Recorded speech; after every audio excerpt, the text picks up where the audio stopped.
เหนือให้หน่อยแล้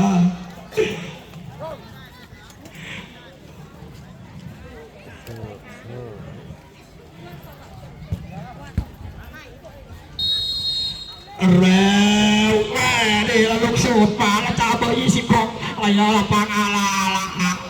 ผมบอกแล้วเห็นเบียร์พวกกูเริ่มไม่ไปไม่เป็นแล้วเจ้าตรงนี้ยังอยู่ที่โรงพยาบาลอารีนาไปแล้วออกมาที่สุดสำเร็จเป็นสุดท้ายไปแล้วออกมาทางด้านเบอร์5อย่างนี้แล้วโรงพยาบาลอยู่แม่ท่าว่าเจ้าเรื่องนี้กับตัดทีมว่าอย่างไรมาแล้วเจ้าตรงนี้ยังอยู่ที่ริมเส้นแล้วก็โค้งบอลไปไม่ดีตีบอลไม่ผ่านมาแล้วเว้ยมาแล้วเจ้าอยู่ที่เด่นกลางห้องเครื่องของทีมงานนี่ก็ต้องบอกว่าทีมงานลำปางเหมือนรถม้าแล้วเว้ยแล้วก็ยิงไม่ดีแล้วก็ยังไม่ออกแล้วก็เดินออกทักไก่ตา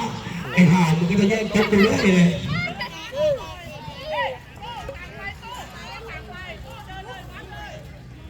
แล้วถูกไหมที่เบอร์5ว่ายังไงแล้วจากเบอร์5ออกมาแล้วยังเก็บตัวดียังไม่ได้สวยของทีมงานนี่คุณทุกผู้ทะเลมาแล้วจากเบอร์7แล้วเราตัวนี้ของไป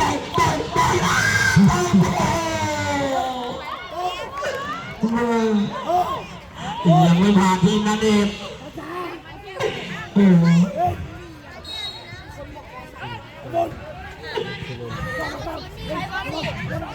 ได้ยับมาแล้วก็ยังไม่มาดีมันกำลังแน่นสุดท้ายแล้วก็ยกไปในแดนหน้าว่ายังไงแดนหน้าจับบอลลงก็ยังเบียดกันอยู่ของข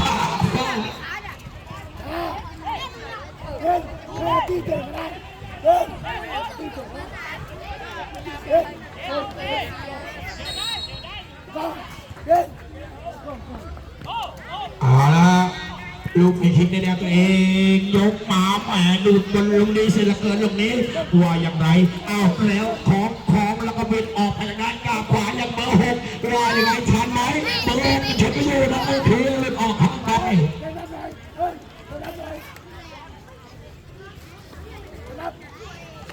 แล้วตรงนี้ยังไงอยู่ที่77ว่ายังไง77ตีบอลย้อนมาแล้วก็ยกให้เพื่อนมาแล้วก็ยังไม่ผ่าน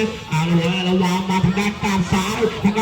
เอามาทางด้านลิซี่อย่างเบอร์20ของบอลมาเองแล้วก็แหม่เด็กปั๊มมาดูแล้วลูกเตะควงลงไปเลยความมาเองแล้วก็เบอร์7นี่แหละตัวของนี่คุณว่ายังไงมาแล้วนี่คุณนี่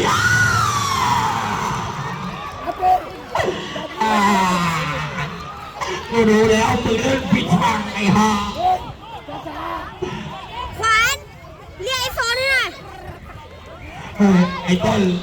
มึงเรียกลูกน้องมึงออกไอ้โฟนได้แล้วไอ้ห่าเดี๋ยวก็ฟาวหรือเปล่า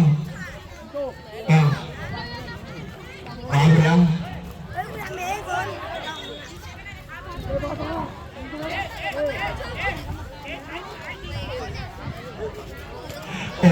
ไอ้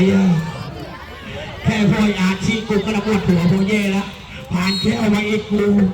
ไปใหญ่แล้วจ้าขวาไอ้ห่าเป็นโทษสนามแล้วว่าไม่ดีมึงยิงไม่ดี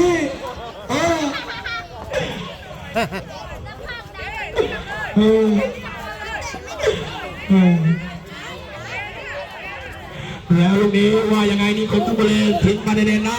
แล้วก็ยังไม่มีใครอย่างนี้เราบอกว่าบอลยังอยู่ที่ทีมงานของในลำสโมสรในลำปางอารีนา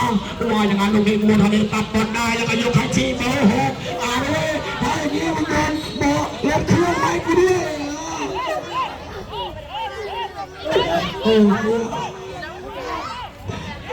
โค้ชไก่มายังโค้ชไก่มายังว่าคนไก่ก็หาเมียน้อยเชียวกูแล้วว่ายังไงลูกนี้ยักเข้ามาแล้วยักจะตุกได้ดีหวยลูกนี้ยังไม่ผ่านแล้วจ่ายยังอยู่ที่เบอร์แล้วก็เบอร์27หรือเปล่ามาที่เบอร์10โค้งเข้าขวาแล้วก็จะปิดเข้าซ้ายคุณมาที่27ออกที่20ขวาเกี่ยวอย่างเดียว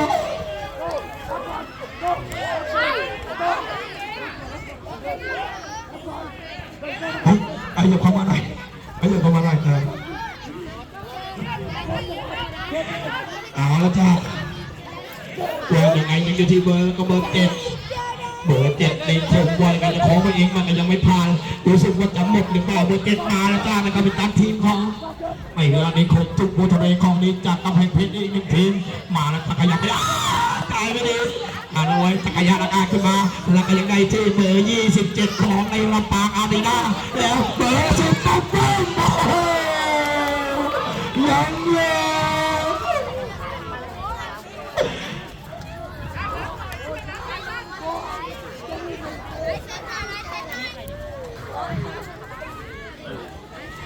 มึงมาแล้วมึงมาถ่ายรูปเลยมึงอยากมาถ่ายรูปมากูมีเวลาให้ถ่ายรูปแล้วก็ออกตีไอ้ห่าไอ้ถ้าเป็นผู้หญิงจะดีมากเลย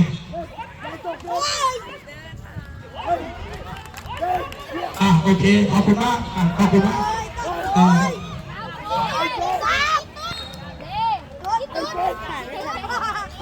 นั่งลงลุกนั่งลงโอเคถ้าเราถ่ายภาพมุมกว้างมันจะเห็นเต็มสนามเวลาโค้ชเขาดูจอใหญ่พอสบอกว่าเป็นลูกผมนึกคิดว่าทางด้านเมืองทงฝั่งซ้ายครับไปฟุตซอลมาเหรอไปช่วยหลานกระบือมาแล้วเลยต้องบอกว่าต้องการแค่ตรงเดี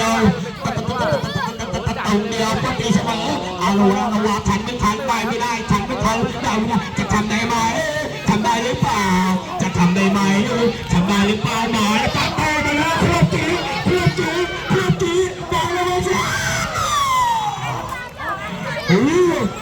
ร้อยแล้วปุ๊บรับเชื่อ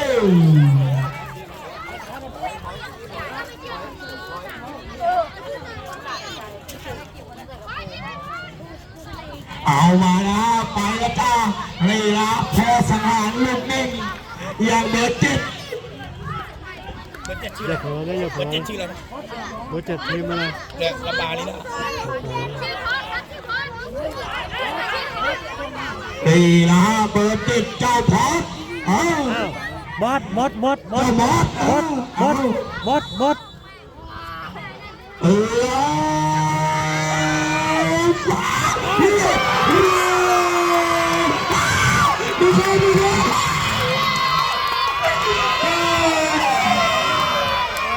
แน่นอนจริงๆเพราะว่า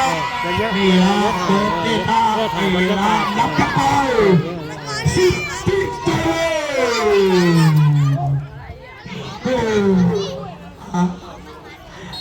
อะไรนะมึงขอมันตอนเนี้ยมึงเอาโค้ดมึงเข้ามาข้างในก่อนโอเคไม่เป็นไรฮะเราเล่นยอมไปเฉยฮะเอาละกัปตันทีมว่ายืนที่10 พอนะไม่เล่นนะปล่อยให้เพื่อนอะไรของเก่าแล้วจ้าไม่เล่น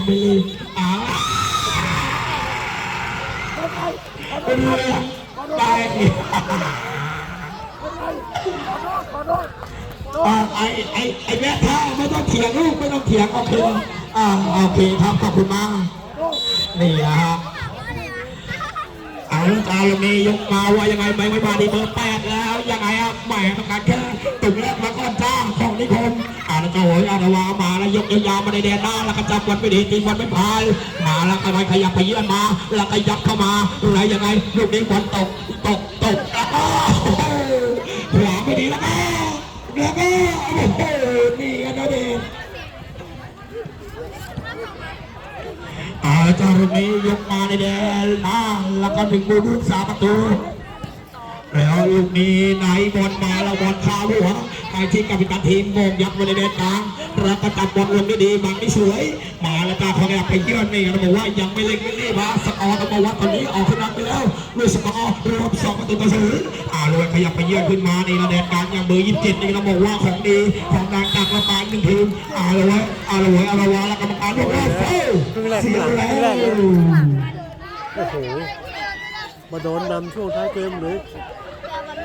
เล่นไม่ถึง2 นาทีหรอแล้วเพราะเรากดก่อนใช่ไหม66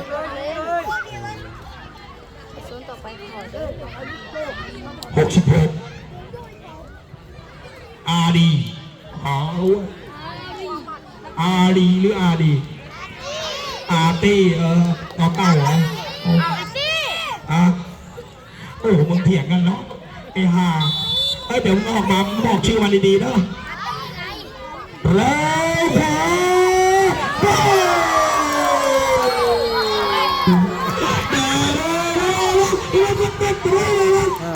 ขวาปั๊บปั๊บกดเลย แม่ใจกด โดนลูกฟรีคิก บอกแล้วทีนี้มันยิงได้ เอาละจ้าลูกนี้ว่าอย่างไรเอาละว่าต้องบอกว่าต้องการแค่3ตัวเลยทีเดียวมาละจ้านี้คนทุกคนเลยยังอยู่ที่เบอร์10แล้วไงขอไปไม่ได้ทีไม่ผ่านแล้วก็โฟเสียแล้วจ้า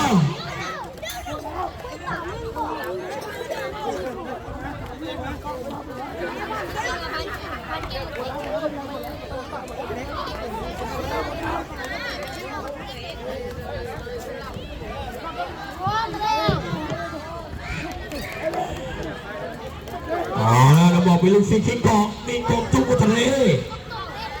ยังยืนอยู่ที่บอลเบอร์10เขาบอกว่าพอเลยก็เข้าไหมเข้า ทีไม่มีเกม เวลาซูมอย่าไปซูมแบบนั้นซูมแบบนี้มันจะเนียนกว่าถ้าก่อนก็มันจะปุ๊บเวลาดูจอใหญ่ภาพมันจะกระตุกมากใช้วิธีนี้เอาละจ้าตรงนี้เอาละว่าติดขึ้นมาแล้วเลยสกอร์รวมสัก1-3เอาละจ้าตรงนี้บอกว่านี่กันนี่คงดูผู้ทะเลกันว่ามาเล่นชิงการเบอร์แล้วก็เบอร์7ไว้ไงของเขาสาวแล้วก็ยังติดอยู่มาแล้วมึงลงมาใหม่ควบจีมาแล้วเบอร์7ไว้ไงนี่แล้วก็ว่าฟรีคิกนี่สุดยอดเอาละจ้าเบอร์10ตัดบอลได้แล้วก็จ่ายบอลไปดีทีบอลไม่พายแล้วก็ยกไปแน่นอนแล้วก็ยังติดที่เบอร์6แหวนแล้วจับบอลนิ่งเสร็จแล้วก็เบอร์เวลา27ก็ไม่ได้อย่างเงี้ย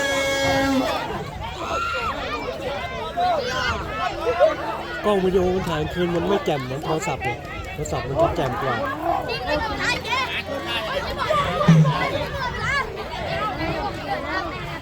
แล้วมีว่ายังไงยกมายังไม่มานี่มันติดแหม่จับบอลไม่ดีตรงนี้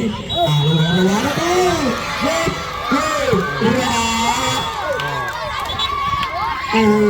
นี่ฮะเช็คด้านหลังมาลูกเลยนี่ฮะพนักงานคนนี้ขอเซ็นตัวเป็นที่เราที่2ที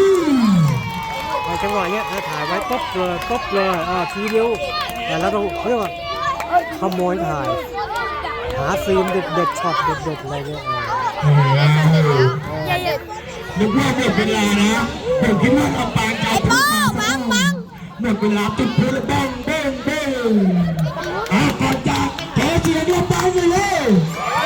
โอ้โหบอกว่าวันนี้คนมาทักดูบ้าง